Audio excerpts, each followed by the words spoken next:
Well, hey, everybody, how are you doing? This is Heidi St. John. Welcome to the Heidi St. John podcast. We are inching ever closer to Christmas.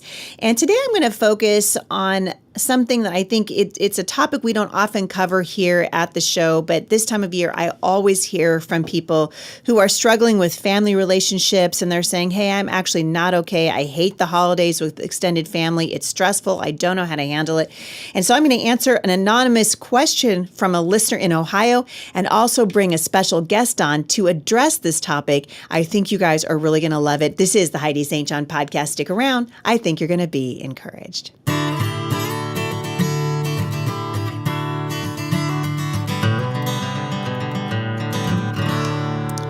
Well, how are you guys doing? Boy, we are close. We are so close. Christmas is right around the corner. And I have had a lot of things to do at my house. I know you guys are really busy with all of your shopping and holiday gatherings and all the things. We had at my house, my husband and I did, just a couple of days ago, the staff from Firmly Planted Families, so the nonprofit organization, hosts the dinner. Jay and I try to do it at our house every year. And of course, this year we're in a brand new house. And we've never really done a lot of entertaining there. And so still trying to figure out, how many people can we fit? And we had about close to 50 people, many of them who are volunteers here and many of them who are on staff, either part-time or full-time at the nonprofit organization. And we got a chance to sing Christmas carols together. We got a chance to share a meal and just, break away from the work that God has asked us to do and just invest in the lives of people that are around us. And it was a wonderful evening. And when everyone kind of left that evening, Jay and I were sitting down on our couch, just kind of reminiscing over the evening. And he said something that was so encouraging to me. He said that the older that he gets, the more he realizes that the only things that are going to matter in this life as we get to the end of our lives are the relationships that we invested in and the people whose lives we touched and our walk with the Lord. Our culture, our world is so focused on money, so focused on gifts, so focused on, who has what and who's giving what and all the pressure. And every year we try to alleviate some of that pressure by maybe ratcheting back the gift giving. And like in our family, we've gone really to a name drawing system to sort of relieve everyone from feeling like they have to get a gift for everybody on their list or everybody in the family or whatever it is. Well, I just want to encourage you, because I know a lot of people who are listening to this just don't love Christmas. You don't love Christmas for one reason or another. Usually it has to do with relationships that have gone south that year, or maybe relationships that were never healthy to begin with. Oftentimes the holidays mean that people come to visit us that we only see once a year and we don't really feel any connection to them at all. Sometimes those relationships stem out of past broken relationships. Maybe it's a new marriage in the family or kids that come in because we've got, a new marriage, or a new cousin has come into the family. And so we're trying to fold these relationships in. And oftentimes we're bringing them in when everyone's busy and everyone's tired and there's tension and anxiety. And I got a letter from an anonymous listener in Ohio, and I want to read it to you because I get letters like this every year at this time of year. And I thought this one was very, very just right to the point. You guys know me. If you're going to say something to me, just right to the point. I really like that. And anonymous in Ohio, that's exactly what she did. She goes, and I'm assuming it's a girl, I don't know, but she says, hey, Heidi, I hate the holidays with our extended family. This is how she started. So if you guys, by the way, if you want to send a letter into me at Mailbox Monday, the way to do that is just to go to HeidiSt.John.com/Mailbox Monday. And I love this, short and sweet and to the point. Heidi, I hate holidays with our extended family. Our parents divorced in my adult years. So we call this gray divorce, and I'll get back to that in just a second.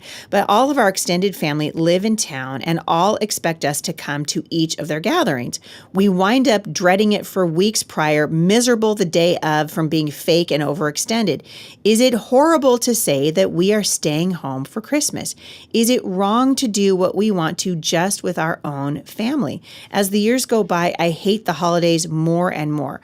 We've tried doing just one family per day and having it last days by the time we visit all of them, but I just want to be done. So a couple of things come to mind, anonymous in Ohio. The first one is, I feel for you. I really do. divorce is just, unfortunately, the gift that keeps on giving. And every year I hear from moms and dads who are absolutely frustrated. The extended family thing is just a complete nightmare. And I understand it. And I have really, for the most part, I've got good relationships with my siblings, a good relationship with my mom. And still, as my family grows, we have 7 children. And as my family grows and they get married, and then we have grandchildren coming. My daughter, Savannah, and her husband are expecting their baby, their 5th baby. Well, every year as the family grows, things get a little bit more complicated, right? A little bit more busy. We call this in ministry exponential growth. And that's what we want. We want our families to grow. And so you already have your family growing and you want to create traditions with your family. Now you add to that extended family, maybe there's relationships that have been strained over the years, or maybe there's just a flat out relationship where or there isn't one, or maybe there's flat out animosity.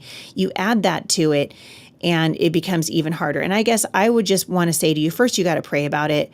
But secondly, your allegiance is not to your extended family on Christmas Day. It is to your immediate family. And I think, even for us, I've been trying to think, how do I set my adult kids free to just do what they want to do on Christmas morning, and so they can get their own traditions solidified with their families.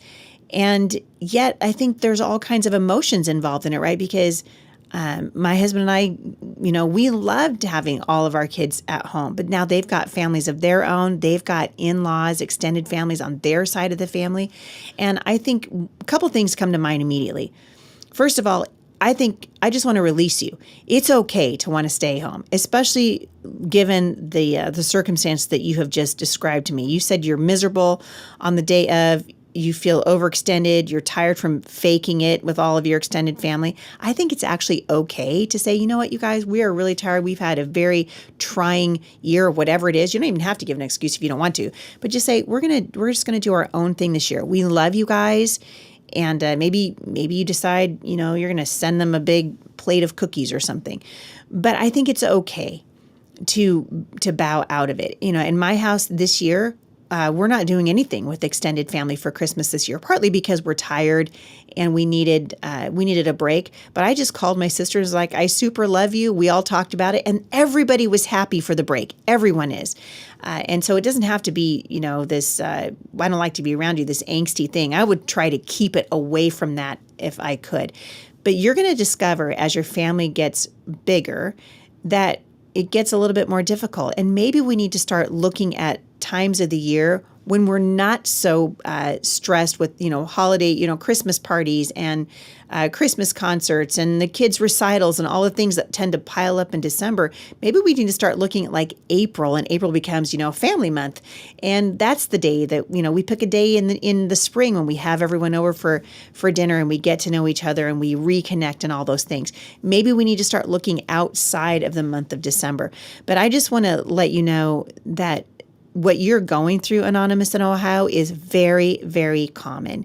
And I'm going to be praying for you. And frankly, for all of you who write into me and say, boy, this time of year, it makes me sad. Some of you are grieving this time of year. It's okay not to be okay.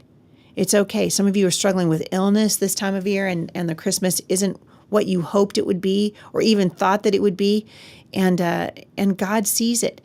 And he knows what you need. And I think oftentimes we need to just step back and do what's best for our families and our marriages at the time that we are in. And I think that's okay.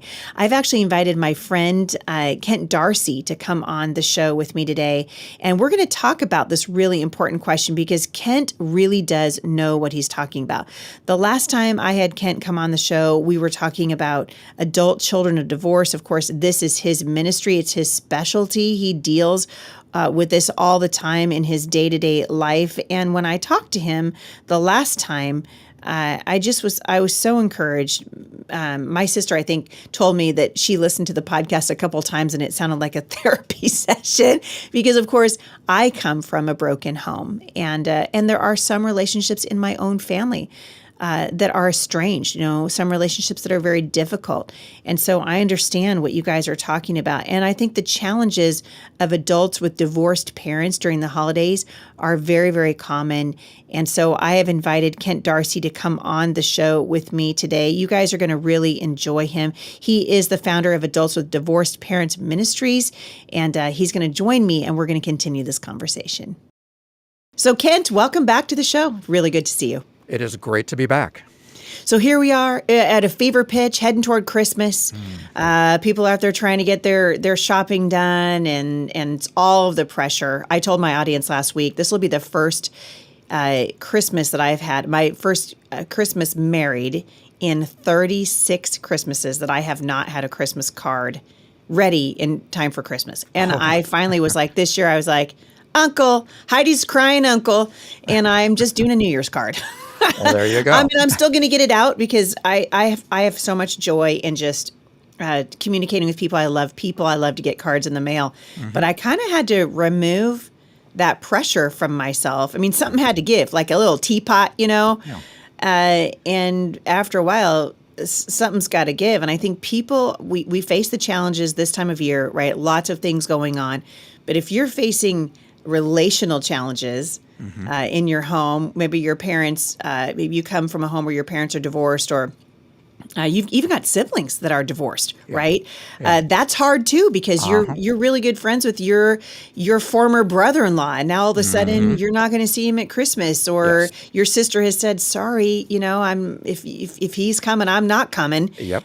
And you have all of these emotions kind of going through your head and in your heart. What are some of the challenges that adults are facing if their parents or their siblings or whatever are divorced? What are some things that are unique to the Christmas season that you hear over and over again? Well, some of the things that are unique. One thing is that we tend to grieve at this time of year. Boy, so true. When I remember when I was working in retail, and back then, Christmas didn't start till after Halloween. Right. We missed those days. And now it starts in July. Right. But, they weren't kidding when they said the Christmas in July sale. They meant really. Christmas is now happening in July. I mean, the Christmas shopping, right? Yeah. Through December. Right. But back then, around November 1-ish, they'd start playing the Christmas music. And I would start to get sad. And one of the things that I found with adults with divorced parents is they really grieve this time of year, but don't realize they are. There's just kind of this sadness that kind of comes across. One of the things that I wrote an article some years ago called I Hate Christmas. And it was amazing because when I talk with people, it is amazing how often when I say that, you get this look like I've been found out. And one of my challenges has been we want to move past hating the season of our Savior's birth. And part of that is dealing with the grieving, acknowledging that, you know what? This season is tough. I miss the Christmases past. I miss what used to be and not having my parents in one place. Another issue is anger. You mentioned all the stress and the stuff. Adults with divorced parents, the number one issue we deal with anyway is unresolved anger. We had anger in our childhood, never deal with it, and we drag it into our adulthood. Well, guess what? The pressures of this holiday puts anger on steroids. We're kind of nippy, we're kind of irritable, but we don't really know why. Another issue that comes up this time of year is what I call the loyalty challenge, which is true all the time, but it's particularly accentuated this time of year. And basically that is, who do you love most? Me or mom? Who do you love most? Me or dad? Who gets prime time on Christmas? Who gets prime time?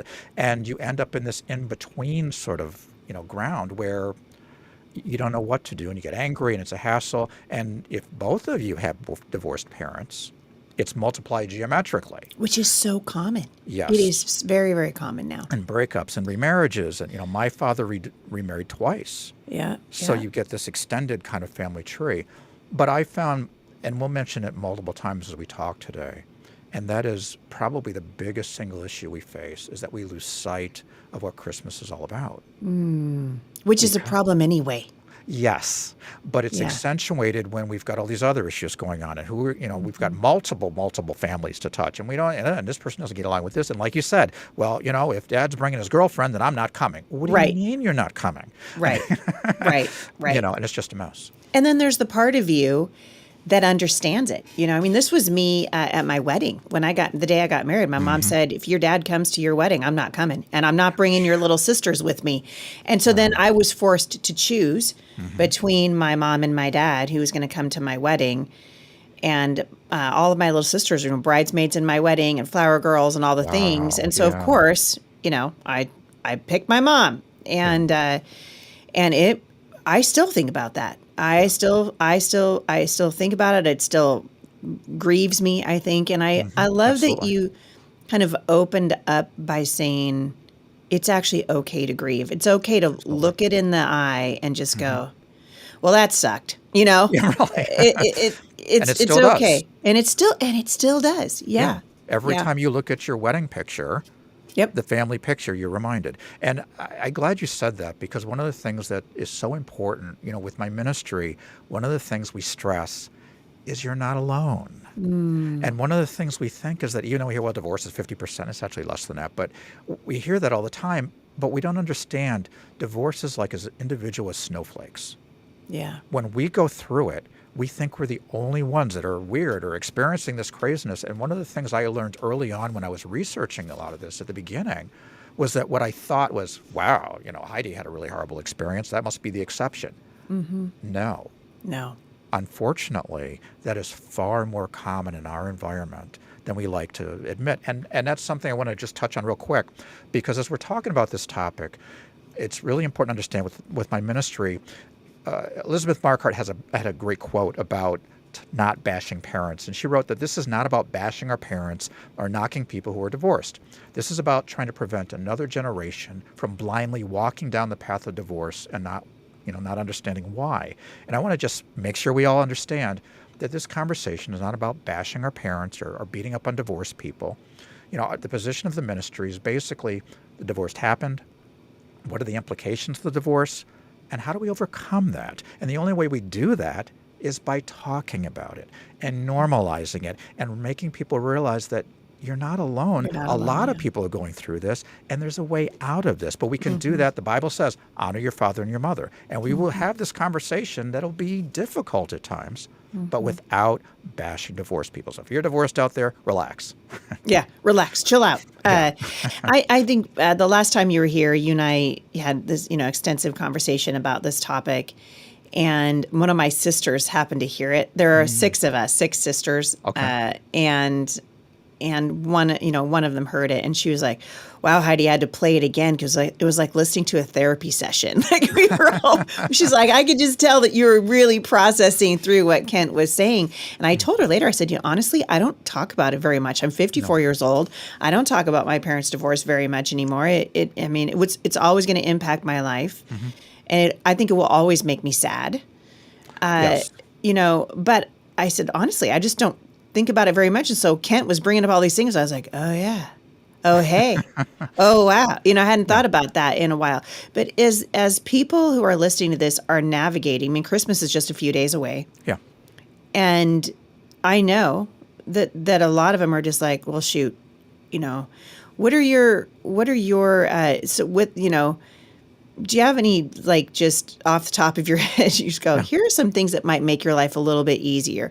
Maybe a way to sort of, the first one I think is just acknowledging this actually really is hard. Yes. And the grieving is okay. It's okay to grieve it. It's okay to say, shoot, I wish it wasn't this way. Yeah.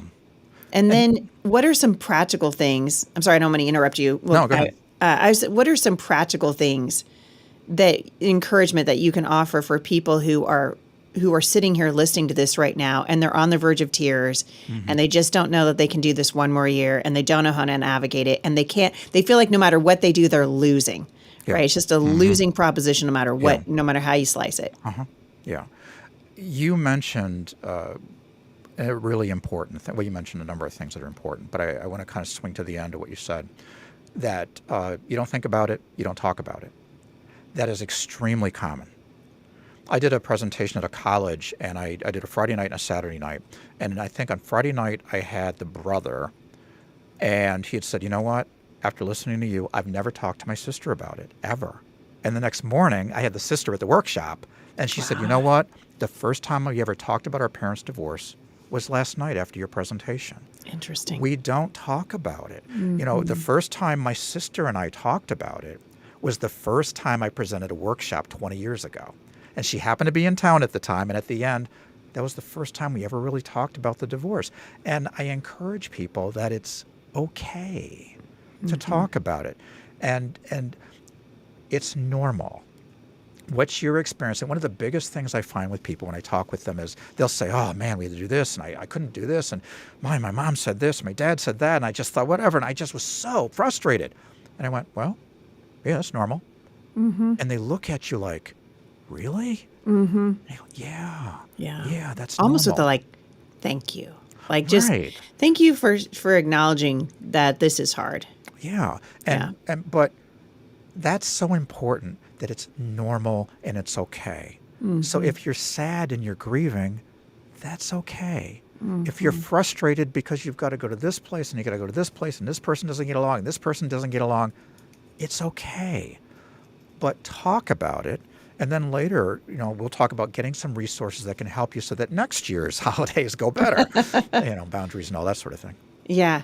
Yeah. If you noted earlier that it matters, whether you were a child or whether you were grown when your parents divorced. I think it's interesting to me Yes. in my family. I was 18 when my parents divorced. Okay. But my youngest sister was 3. And Okay. we have very, very different Yes. perspectives. Talk to me a little bit about that. Well, at your age, you'd be the college age. And there you have the shock factor of you thought you had something and it's gone.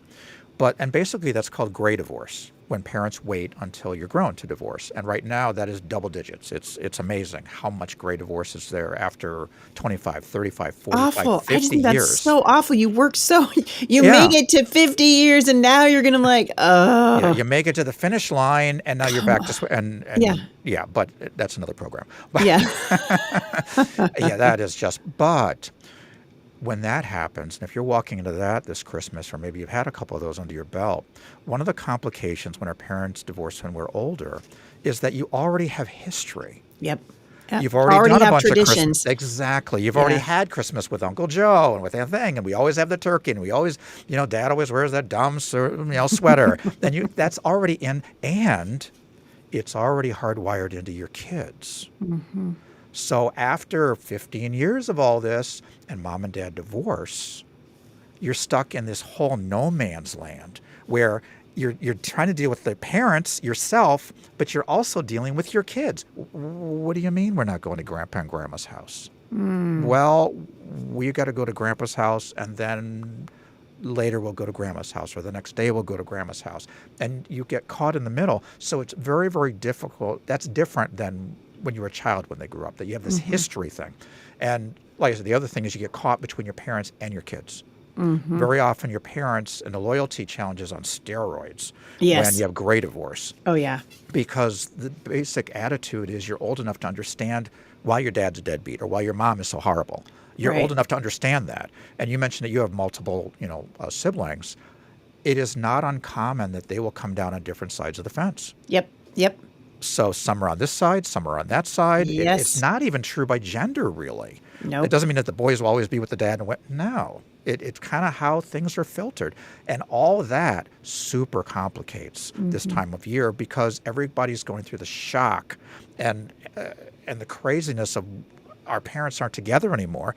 We don't do it well because nobody's talking about this. And we go into Christmas just wanting it to be over because we don't know how to compensate and cope with it. And it also, if we're not careful, we talked about the importance of remembering the true meaning of Christmas.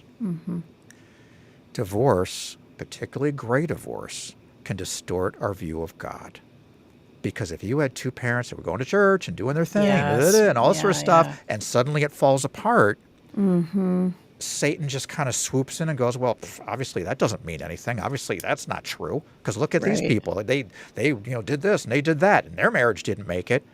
And it just obliterates the joy that the holiday should bring. Yeah, I think that's true. One thing, I'd love to get your perspective or your opinion on this. One thing that my sisters and I ended up doing, and it truly proved to be life-giving. And this was, years, maybe even a decade or so after my parents' divorce. Yeah. We kind of got together by accident. It came up. And one by one, we just, like out loud, we released the other one from feeling like they couldn't have their own feeling about it.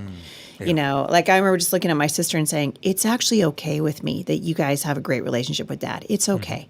And I want that for you because you need it. Like that's what we all should have. And Yes. and she said to me, she goes, it's all right, Heidi. I understand why you don't have that relationship. And we just released each other Yeah. from feeling like we had to side with one of the other siblings, or it was so life-giving. Yeah. To be able to do that. Is that something that you recommend, or have you seen that happen before where it's been successful? Oh, absolutely. We talked about talking about it, Yeah. even between siblings. You'd Yeah. be amazed. I mean, I've been doing this 20 plus years, and Yeah. you'd be amazed how few people actually talk about it, even within Yeah. siblings. I mean, I highly recommend. Now, it is important, again, I'm also a counselor. It is important that we have conversations that are emotionally safe. And the divorce thing is very emotionally charged. And particularly, even though the number one issue for divorce now, particularly gray divorce, is just we're tired of each other and we don't want to be married anymore. If you bring an affair into the thing or Boy, something yeah. really charged, Yep. it can get pretty tricky. And we want to make sure that there's some ground rules about the conversation, that in fact we can share. We're not going to yell. It's okay to have different opinions, and we're going to be okay. But even though our parents aren't together, we want to make sure that we keep our connections going because we don't want that breaking us. Yeah. Yeah. And so often it does. And that's what's so sad. And I think, parents can sort of they do this, right? Kids become a pawn in divorce. Yeah. It's so easily. It happens really quickly. But when you look at kind of the overarching impact that divorce has and the challenges that people are facing this time of year, and you want to say, here's some things you guys can do to sort of help overcome these challenges, maybe alleviate it, maybe make it not so hard. What kind of steps would you recommend for folks who are listening today who are just dreading the Christmas Eve service because afterward, one part of the family is going to go this way and another part of the family is going to go that way. What are some things that you would recommend to help navigate the next couple of days? Right now, because we're pretty close to ground zero at this point. Yeah, yeah. I know we got 4 days? Yeah, I not think, a whole lot. Yeah, not a lot. Pretty close here. But the biggest issue, and I know I've said it before, but I can't underestimate it, is that right now you're not going to change a whole lot. We've got to talk about boundaries. We can't do boundaries out of anger or fear. We have to do boundaries out of love. And guess what? That's not going to happen until you work through this stuff and figure out what's going on. So boundaries are going to be a little bit tricky right now. What we can control is how we respond to everything. You're probably not going to be able to change who's coming Christmas Eve or who's doing whatever, but you can change how you respond to it. And one of the biggest things right now is acknowledging that not okay is okay. That's so important because we have this misnomer that we should be okay. It's just a bump on the road, and I shouldn't feel bad, and this shouldn't be, and it's a hassle. And you're not the only one. There's lots of people going through this. You're going to make it through it. But also bring the Lord into it. Pray about it. Lord, you know my heart. Nothing's hidden from you. So right now, I hate this. I can't wait for this to be over. I know I'm supposed to be happy and rejoicing and heaven sing, peace, heavenly peace and all that. But I don't feel any of that right now. So, you cast all our cares on the Lord. Right. And just go, Lord. Feels like a platitude sometimes. Yeah, really. Yeah. But it's important. And it's important right now, just a few days away from Christmas, to just give it to him. Acknowledge all the stuff. Man, I listened to this program and like this volcano of stuff just erupted in me. That's okay. But the key is when dad brings his girlfriend or mom, slams whatever, all this sort of jazz, or they fight over the thing, pray that the Lord will give you the peace to get through this season. And focus on the fact that, guess what? This is going to be the last one that you process like this. Because next year, you're going to get the resources and you're going to learn how the divorce impacted you. Yeah. You're going to learn how to overcome that. You're going to learn about boundaries and you're going to approach birthdays, graduations, weddings, Thanksgiving, Christmas next year, way different. And that is the hope that we can have even amidst the craziness of right now. Now, I keep hearing you talk about boundaries. Why are they so important? There are some people that are listening to this who have figured this out, right? And they're starting to set up boundaries. I always feel like I need to say the caveat, I do think that the word boundary is being overused, in the culture now. Yeah, like it's like and narcissistic, yeah. Right.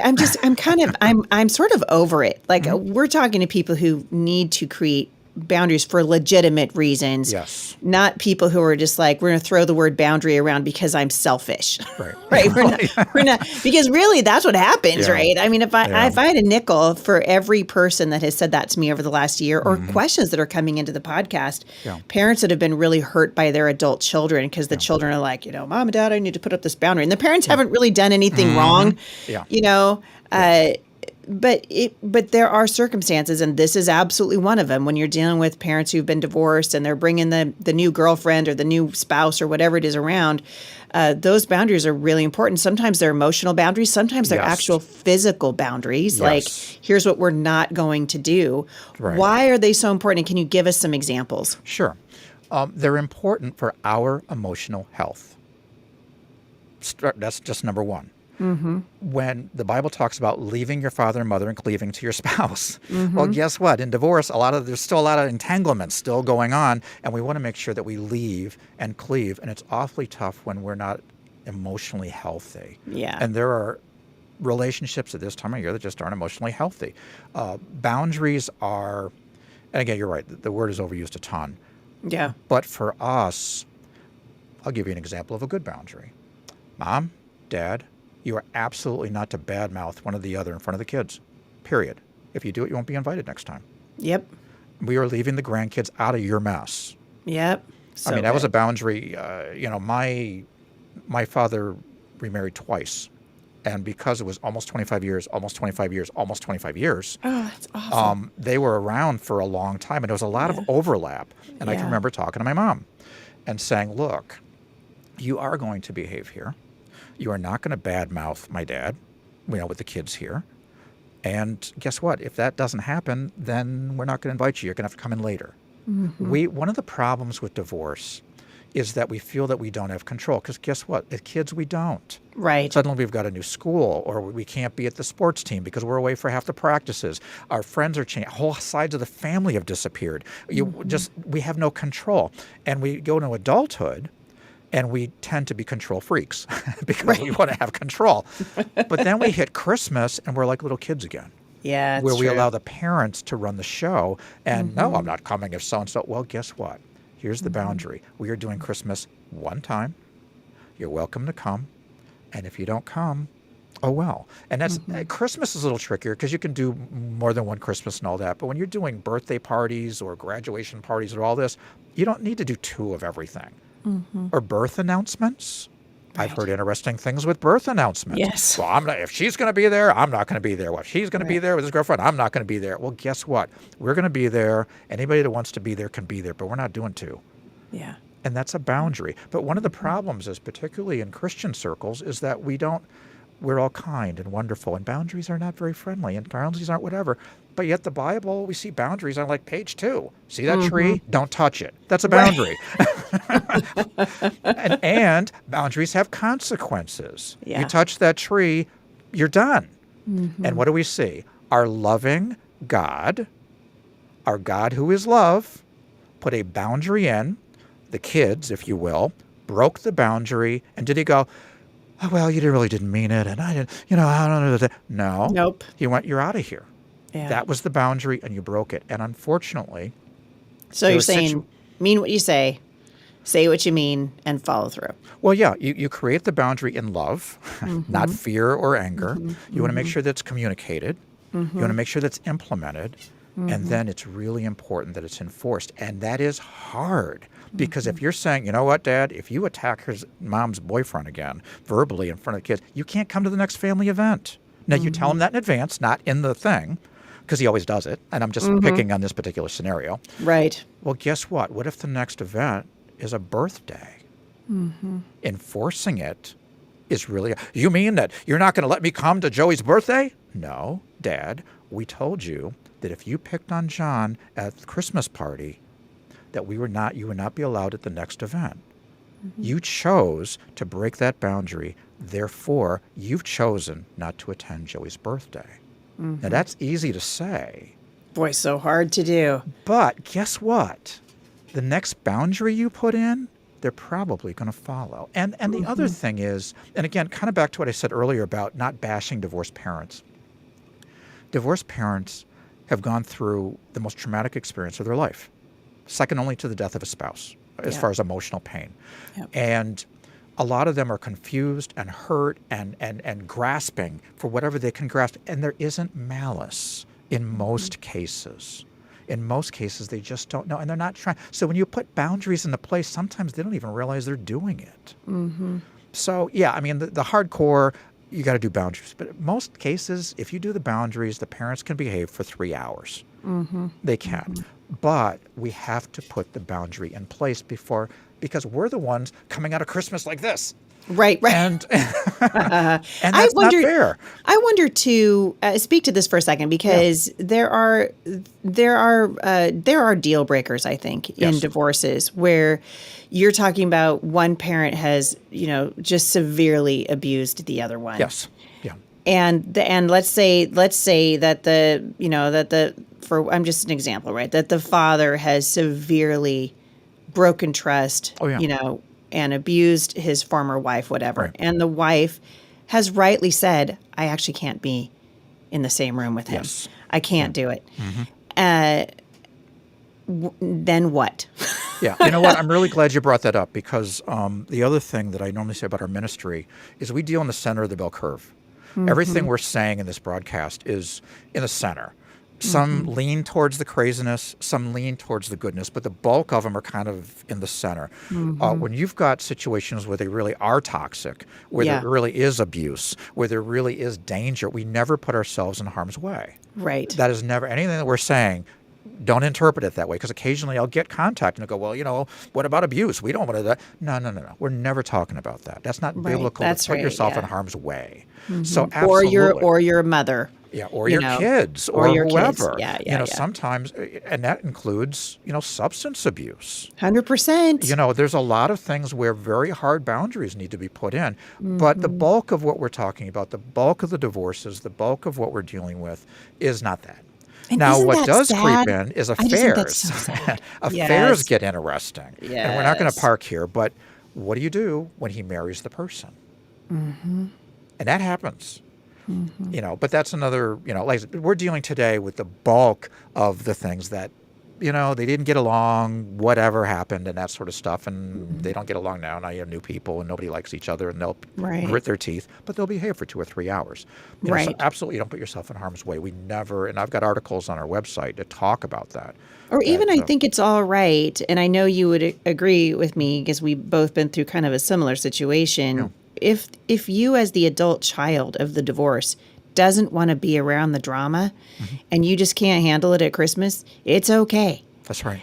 And I think you need to be kind of released from that. It's actually okay to say, we're just going to have Christmas with our own family this year. Or this year we've invited mom and next year we'll invite you. Yeah. But we just don't want the tension in our home. And we know that if the two of you are in the same room together, there's going to be tension.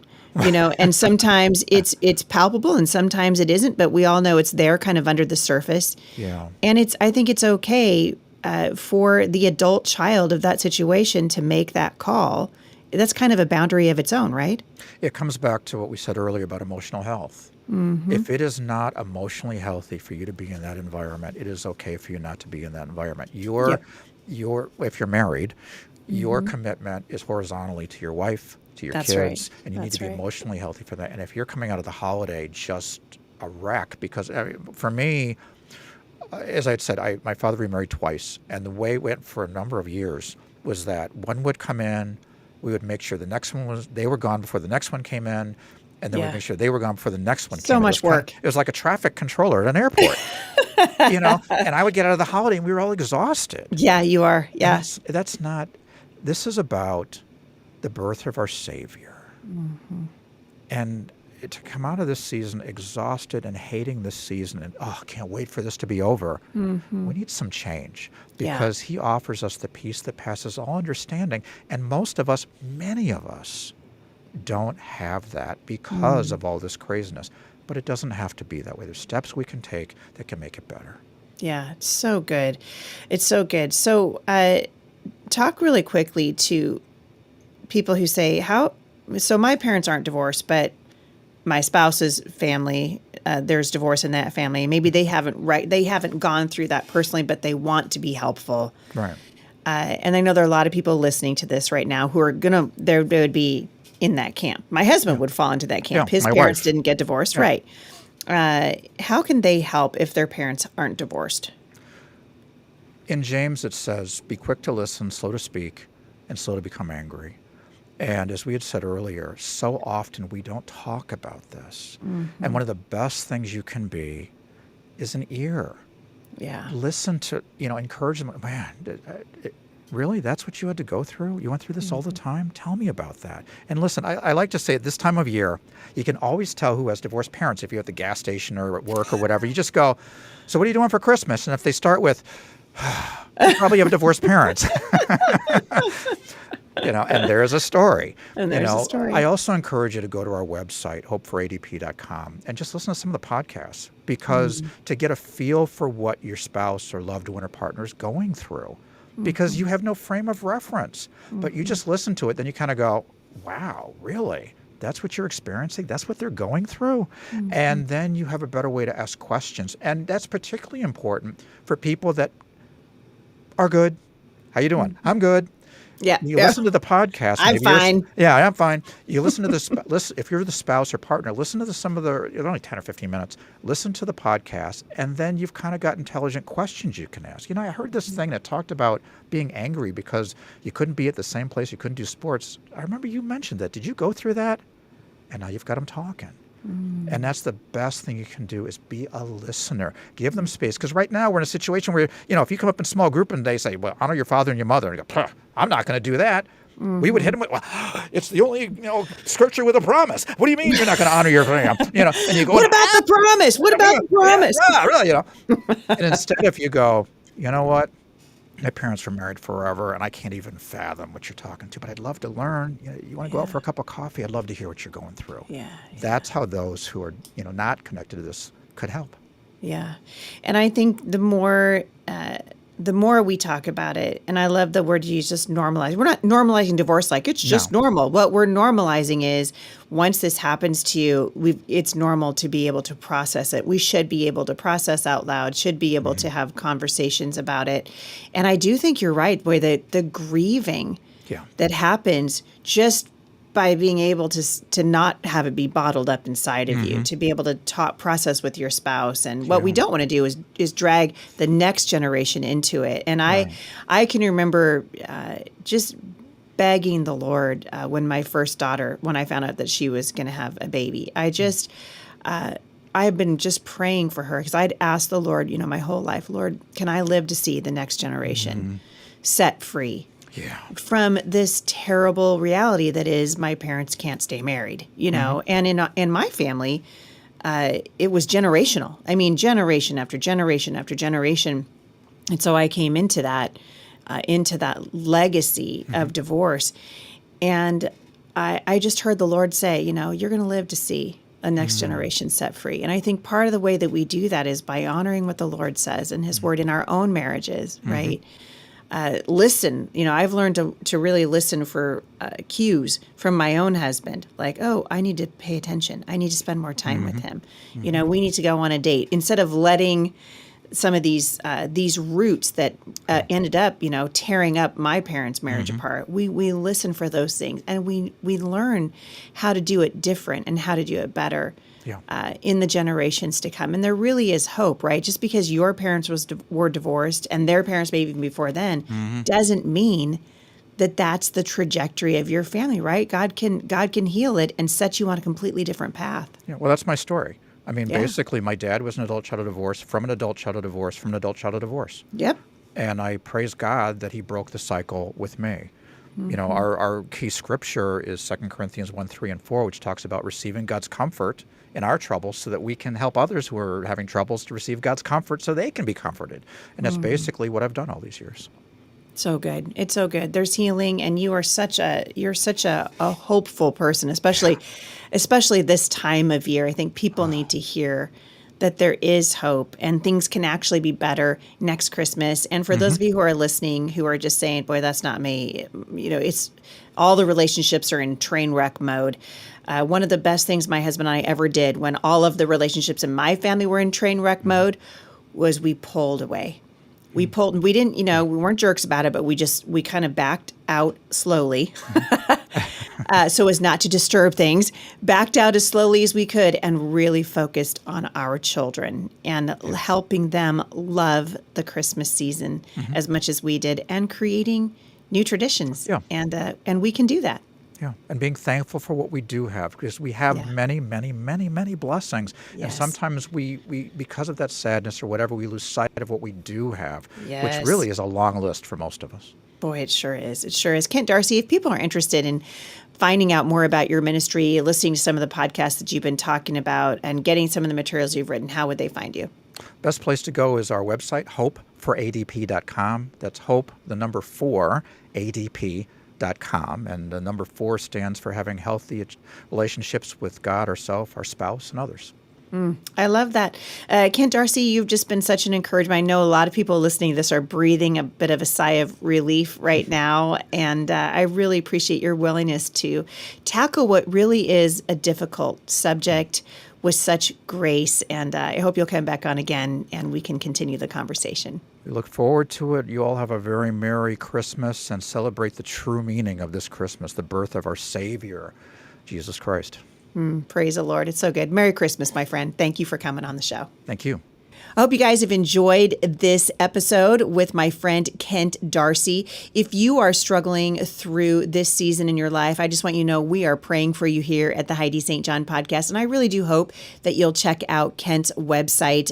He is the founder of Adults with Divorced Parent Ministries. We will link back to it in the show notes today. And just know that there is hope for you on the other side of the divorce of a parent.